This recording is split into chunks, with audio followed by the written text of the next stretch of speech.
ਕਿ ਸੁਖਬੀਰ ਸਿੰਘ ਬਾਦਲ ਨੇ ਭਾਈ ਜਗਤਾਰ ਸਿੰਘ ਨੂੰ ਕਾਤਲ ਤੱਕ ਕਿਹਾ। ਜਿਹੜੇ ਬੰਦੀ ਸਿੰਘ ਨੇ ਇਹ ਸਦੋਂ ਹੀ ਰਹਿਣੇ ਨੇ, ਜੇ ਇਹ ਆ ਜਾਣਗੇ ਤਾਂ ਹੋਰ ਬੰਦੀ ਸਿੰਘ ਹੋ ਜਾਣਗੇ।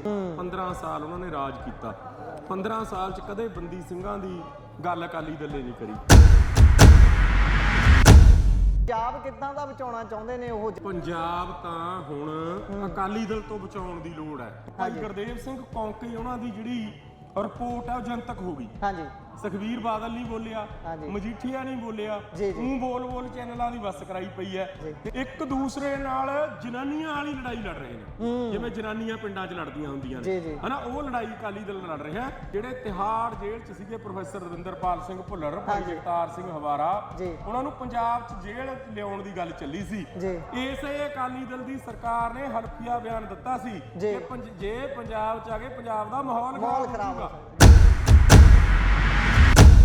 ਸਤਿ ਸ਼੍ਰੀ ਅਕਾਲ, ਪੰਜਾਬੀ ਰੇਡੀਓ USA ਵੇਖ ਰਹੇ ਹੋ ਤੁਸੀਂ। ਇਸ ਸਮੇਂ ਬੰਦੀ ਸਿੰਘਾਂ ਦੀ ਰਿਹਾਈ ਦੇ ਲਈ ਮੋਰਚਾ ਜਿਹੜਾ ਚੱਲ ਰਿਹਾ ਹੈ YPS ਚੌਂਕ ਤੇ, ਉੱਥੇ ਮੌਜੂਦ ਹੈ। 1 ਸਾਲ ਦਾ ਸਮਾਂ ਨਿਰੰਤਰ ਇਸ ਮੋਰਚੇ ਨੂੰ ਚੱਲਦਿਆਂ ਹੋ ਚੁੱਕਾ ਹੈ। ਸਾਡੇ ਨਾਲ ਗੱਲਬਾਤ ਕਰਨ ਦੇ ਲਈ ਭਾਈ ਤਲਵਾੜਾ ਜੀ ਮੌਜੂਦ ਨੇ। ਸਵਾਗਤ ਕਰਦੇ ਹਾਂ ਉਹਨਾਂ ਦਾ। ਵਾਹਿਗੁਰੂ ਜੀ ਕਾ ਖਾਲਸਾ, ਵਾਹਿਗੁਰੂ ਜੀ ਕਾ ਖਾਲਸਾ, ਵਾਹਿਗੁਰੂ ਜੀ ਕੀ। ਸਭ ਤੋਂ ਪਹਿਲਾਂ ਭਾਈ ਸਾਹਿਬ, ਆਪਾਂ YPS ਚੌਂਕ ਉਸ ਜਗ੍ਹਾ ਤੇ ਮੌਜੂਦ ਹਾਂ ਜਿੱਥੇ ਅੱਜ ਤੋਂ 1 ਸਾਲ ਪਹਿਲਾਂ ਮੋਰਚਾ ਲੱਗਿਆ ਸੀ। ਬਹੁਤ ਸਾਰੀਆਂ ਆਸਾਂ ਉਮੀਦਾਂ ਤੇ ਜਿਹੜਾ ਇੱਕ ਜਜ਼ਬਾ ਸੀ ਸਿੰਘਾਂ ਦੇ ਅੰਦਰ ਕਿ ਅਸੀਂ ਜਿਹੜੇ ਸਾਡੇ ਬੰਦੀ ਸਿੰਘ ਨੇ, ਉਹ ਬੇਸ਼ੱਕ ਉਹ ਮਨੁੱਖੀ ਪੱਖ ਤੋਂ ਹੋਵੇ, ਉਹਨਾਂ ਤੇ ਤਸੀਹੇ ਕੀਤੇ ਜਾ ਰਹੇ ਨੇ, ਬੇਸ਼ੱਕ ਉਹ ਧਾਰਮਿਕ ਪੱਖ ਤੋਂ ਹੋਵੇ, ਉਹਨਾਂ ਨੂੰ ਜਿਸ ਤਰੀਕੇ ਦੇ ਨਾਲ ਪਿੱਛੇ ਕੀਤਾ ਜਾ ਰਿਹਾ, ਫਿਰ ਕੁਛ ਨਾ ਕੁਛ ਗਲਤੀਆਂ ਸਾਡੇ ਆਪਣੇ ਵਿੱਚ ਹੁੰਦੀਆਂ ਨੇ, ਉਹਦੇ ਕਰਕੇ ਅਸੀਂ ਪਿੱਛੇ ਧੱਕੇ ਜਾਂਦੇ ਹਾਂ। ਉਹਨਾਂ ਨੂੰ ਸਾਰਿਆਂ ਨੂੰ ਦੇਖਦਿਆਂ ਮੋਰਚਾ ਲੱਗਿਆ ਸੀ। 1 ਸਾਲ ਦੇ ਬਾਅਦ ਇਸ ਮੋਰਚੇ ਦੀਆਂ ਪ੍ਰਾਪਤੀਆਂ ਨੂੰ ਕਿਹੋ ਜਿਹਾ ਦੇਖਦੇ ਹੋ? ਕਿਹੜੀਆਂ ਪ੍ਰਾਪਤੀਆਂ ਮੁੱਖ ਤੌਰ ਤੇ ਗਿਣਦੇ ਹੋ ਤੁਸੀਂ? ਦੇਖੋ, ਇੱਕ ਤਾਂ 3 ਸਿੰਘ ਜਿਹੜੇ ਰਿਹਾ ਹੋਏ ਨੇ ਜੀ, ਉਹ ਪ੍ਰਾਪਤੀ ਆ ਹਨਾ ਜੀ। ਇੱਕ ਕਾਫੀ ਸਿੰਘਾਂ ਦੀ ਪਰੋਲ ਬੰਦ ਹੋਈ ਸੀਗੀ, ਉਹ ਪਰੋਲ ਮਿਲਣ ਲੱਗੀ ਹੈ ਜੀ। ਬਾਕੀ ਗੱਲ ਪਤਾ ਕੀ ਆ? ਹਾਂਜੀ, ਜਿਹੜੇ ਬੰਦੀ ਸਿੰਘ ਨੇ ਇਹ ਸਦੋਂ ਹੀ ਰਹਿਣੇ ਨੇ। ਹਾਂਜੀ, ਹਨਾ, ਜੇ ਇਹ ਆ ਜਾਣਗੇ ਤਾਂ ਹੋਰ ਬੰਦੀ ਸਿੰਘ ਹੋ ਜਾਣਗੇ। ਜੀ, ਜੀ, ਹਨਾ। ਇਹ ਜਿੰਨਾ ਚਿਰ ਸੰਘਰਸ਼ ਪੰਜਾਬ ਦਾ ਪੰਥ ਦਾ ਚੱਲਦਾ, ਬੰਦੀ ਸਿੰਘ ਛੁੱਟਦੇ ਰਹਿਣੇ ਨੇ, ਜੇਲ੍ਹਾਂ 'ਚ ਜਾਂਦੇ ਰਹਿਣੇ, ਨਵੇਂ ਪੁਰਾਣੇ ਹੁੰਦੇ ਰਹਿਣੇ ਨੇ। ਇਸ ਲਈ ਜਿਹੜਾ ਸੰਘਰਸ਼ ਹੈ, ਜਿੰਨਾ ਚਿਰ ਆਪਣੇ ਮਿੱਥੇ ਨਿਸ਼ਾਨੇ ਤੇ ਨਹੀਂ ਪਹੁੰਚਦਾ, ਉਨਾ ਸਿਰ ਇਹ ਸਾਰਾ ਕੁਝ ਚੱਲੀ ਜਾਣਾ ਜੀ। ਸੋ ਉਸ ਤੋਂ ਬਾਅਦ ਹੁਣ ਗੱਲ ਕਰਦੇ ਹਾਂ ਭਾਈ ਰਾਜੋਆਣਾ ਸਾਹਿਬ ਦੀ ਮਰਸੀ ਪਟੀਸ਼ਨ ਦੀ। ਉਸ ਨੂੰ ਲੈ ਕੇ ਬੀਤੇ ਕਾਫੀ ਦਿਨਾਂ ਤੋਂ ਜਾਂ ਮਹੀਨਿਆਂ ਤੋਂ ਕਹਿ ਲਈਏ ਬਹੁਤ ਕਸ਼ਮਕਸ਼ ਜੀ ਚੱਲ ਰਹੀ ਹੈ। SGPC ਜਾਂ ਫਿਰ ਸਰਮੌਰ ਤੌਰ ਤੇ ਅਕਾਲ ਤਖਤ ਸਾਹਿਬ ਉਸ ਦੇ ਵਿੱਚ ਇਨਵੋਲਵ ਹੁੰਦੇ ਨੇ। ਫਿਰ ਉਸ ਤੋਂ ਬਾਅਦ ਸਾਡੀ ਜਿਹੜੀ ਪੰਥਕ ਸਿਆਸਤ ਕਰਨ ਵਾਲੀ ਪਾਰਟੀ ਕਹੀ ਜਾਂਦੀ ਹੈ ਸ਼੍ਰੋਮਣੀ ਅਕਾਲੀ ਦਲ, ਬੇਸ਼ੱਕ ਉਹਨਾਂ ਦੇ ਵੱਲੋਂ ਕੋਈ ਮੂੰਹ ਤਾਂ ਨਹੀਂ ਖੋਲ੍ਹਿਆ ਜਾਂਦਾ, ਨਾ ਕੋਈ ਆਗੂ ਖੋਲ੍ਹਦਾ, ਸਿਰਫ ਅੱਗੇ SGPC ਨੂੰ ਵਰਤਿਆ ਜਾਂਦਾ ਹੈ। ਉਹਨਾਂ ਨੂੰ ਕਿਹਾ ਜਾਂਦਾ ਤੁਸੀਂ ਐਂ ਕਰੋ, ਓ ਕਰੋ। ਅਕਾਲ ਤਖਤ ਸਾਹਿਬ ਤੋਂ ਚਿੱਠੀਆਂ ਜਾਂ ਫਿਰ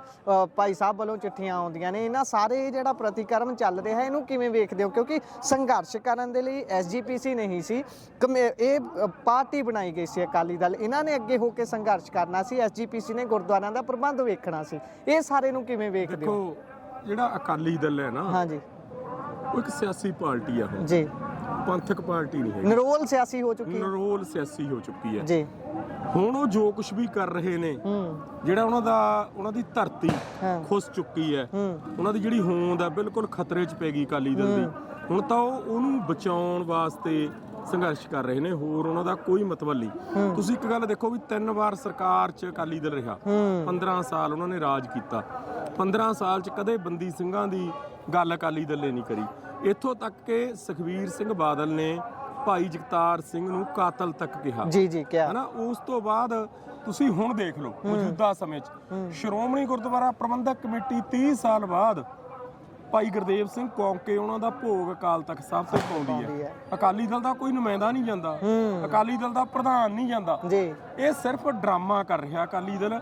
ਜਿਹੜੀ ਉਹਦੀ ਜ਼ਮੀਨ ਸੀਗੀ, ਪੋਲੀਟੀਕਲ ਜ਼ਮੀਨ, ਉਹਦੀ ਖੁੱਸ ਚੁੱਕੀ ਹੈ, ਉਹਦੀ ਖਤਮ ਹੋ ਚੁੱਕੀ ਹੈ। ਉਸ ਨੂੰ ਵਾਪਸ ਲਿਆਉਣ ਵਾਸਤੇ ਝੂਠ ਸੱਚ ਬੋਲ ਰਿਹਾ।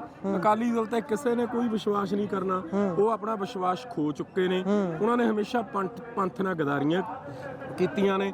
ਔਰ ਜਿਵੇਂ ਗੰਗੂ ਦੇ ਪਰਿਵਾਰ ਨੂੰ ਲਾਹਣਤਾਂ ਪੈਂਦੀਆਂ ਨੇ, ਬਾਦਲ ਪਰਿਵਾਰ ਨੂੰ ਇਸ ਟਾਈਮ, ਇਸ ਤਰ੍ਹਾਂ ਲਾਹਣਤਾਂ ਪੈ ਰਹੀਆਂ ਨੇ ਜੀ। ਉਹਨਾਂ ਤੇ ਕੋਈ ਆਸ ਪੰਥ ਨੂੰ ਰੱਖਣੀ ਵੀ ਨਹੀਂ ਚਾਹੀਦੀ। ਇੱਕ ਹੋਰ ਗੱਲ ਇੱਥੇ ਹੁਣ ਤੁਸੀਂ ਜਿਵੇਂ ਗੱਲ ਕੀਤੀ ਹੈ ਕਿ ਉਹਨਾਂ ਦੀ ਜ਼ਮੀਨ ਇਸ ਸਮੇਂ ਖੁੱਸ ਚੁੱਕੀ ਹੈ, ਉਹੋ ਹੀ ਜ਼ਮੀਨ ਪ੍ਰਾਪਤ ਕਰਨ ਦੇ ਲਈ ਪੰਜਾਬ ਬਚਾਓ ਇੱਕ ਯਾਤਰਾ ਜਾਂ ਰੈਲੀ ਕਹਿ ਲਈ ਉਹ ਸ਼ੁਰੂ ਕਰਨ ਜਾ ਰਹੇ ਨੇ, ਅਕਾਲੀ ਦਲ ਦੇ ਵੱਲੋਂ ਸ਼ੁਰੂ ਕੀਤੀ ਜਾਣੀ ਹੈ ਵੀ ਅਸੀਂ ਪੰਜਾਬ ਬਚਾਉਣਾ ਹੈ। ਫਿਰ ਮਜੀਠੀਆ ਹੋਣੀ ਤਾਂ ਇੱਥੋਂ ਤੱਕ ਕਹਿੰਦੇ ਨੇ ਅਸੀਂ ਜਿਹੜਾ ਭਗਵੰਤ ਮਾਨ ਭਜਾਓ ਇਹ ਕਰਾਂਗੇ। ਪੰਜਾਬ ਕਿੱਦਾਂ ਦਾ ਬਚਾਉਣਾ ਚਾਹੁੰਦੇ ਨੇ ਉਹ, ਜਦੋਂ ਸੱਤਾ 'ਚ 15 ਸਾਲ ਰਹੇ ਨੇ ਉਦੋਂ ਜੋ ਗਲਤੀਆਂ ਕਰ ਲਈਆਂ ਉਹ ਇਹਨਾਂ ਨਾਲ ਟਕੀਆਂ ਜਾਣਗੀਆਂ ਇਸ ਰੈਲੀ ਨਾਲ ਲੱਗਦਾ? ਪੰਜਾਬ ਤਾਂ ਹੁਣ ਅਕਾਲੀ ਦਲ ਤੋਂ ਬਚਾਉਣ ਦੀ ਲੋੜ ਹੈ। ਸਾਰੀਆਂ ਸੁਹਿਰਦ ਪੰਥਕ ਧਿਰਾਂ ਨੂੰ ਇਕੱਠੇ ਹੋ ਕੇ ਅਕਾਲੀ ਦਲ ਤੋਂ ਪੰਜਾਬ ਨੂੰ ਬਚਾਉਣ ਦੀ ਲੋੜ ਹੈ। ਤੁਸੀਂ ਇੱਕ ਗੱਲ ਦੇਖੋ, ਭਾਈ ਗੁਰਦੇਵ ਸਿੰਘ ਕੌਂਕੇ ਉਹਨਾਂ ਦੀ ਜਿਹੜੀ ਰਿਪੋਰਟ ਆ ਉਹ ਜਨਤਕ ਹੋ ਗਈ। ਹਾਂਜੀ। ਸੁਖਬੀਰ ਬਾਦਲ ਨਹੀਂ ਬੋਲਿਆ, ਮਜੀਠੀਆ ਨਹੀਂ ਬੋਲਿਆ, ਤੂੰ ਬੋਲ ਚੈਨਲਾਂ ਦੀ ਬੱਸ ਕਰਾਈ ਪਈ ਹੈ। ਤੇ ਤੁਹਾਡੇ ਪੱਤਰਕਾਰ ਵੀਰ ਵੀ ਇਹੋ ਜਿਹੇ ਨੇ, ਸਵਾਲ ਹੀ ਨਹੀਂ ਕਰਦੇ।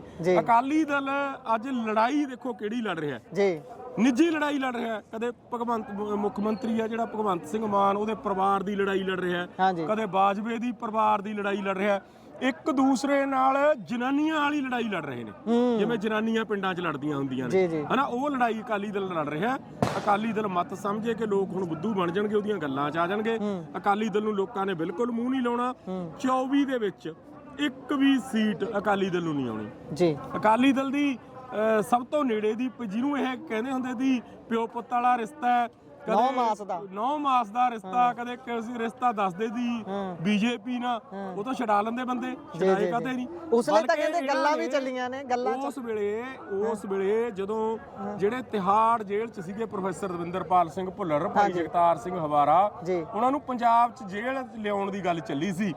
ਇਸੇ ਅਕਾਲੀ ਦਲ ਦੀ ਸਰਕਾਰ ਨੇ ਹਲਫੀਆ ਬਿਆਨ ਦਿੱਤਾ ਸੀ ਕਿ ਜੇ ਪੰਜਾਬ 'ਚ ਆ ਗਏ ਪੰਜਾਬ ਦਾ ਮਾਹੌਲ ਖਰਾਬ ਹੋ ਸਕਦਾ। ਇਹਨਾਂ ਤੇ ਕੀ ਇਤਬਾਰ ਕਰ ਸਕਦੇ ਆ ਯਾਰ? ਇਹ ਸਭ ਚੋਰ ਨੇ, ਇੰਡੀਅਨ ਸਟੇਟ ਦੇ ਹੱਥ ਠੋਕੇ ਨੇ, ਇਹਨਾਂ ਤੇ ਕਿਸੇ ਨੇ ਇਤਬਾਰ ਨਹੀਂ ਕਰਨਾ। ਨਾਲੇ ਸੱਚ ਔਰ ਝੂਠ ਦੀ ਲੜਾਈ ਪੰਥ ਹੁਣ ਆਪ ਲੜ ਲੂਗਾ ਜੀ। ਬਹੁਤ ਬਹੁਤ ਧੰਨਵਾਦ। ਵਾਹਿਗੁਰੂ ਜੀ ਕਾ ਖਾਲਸਾ, ਵਾਹਿਗੁਰੂ ਜੀ ਕੀ ਫਤਿਹ।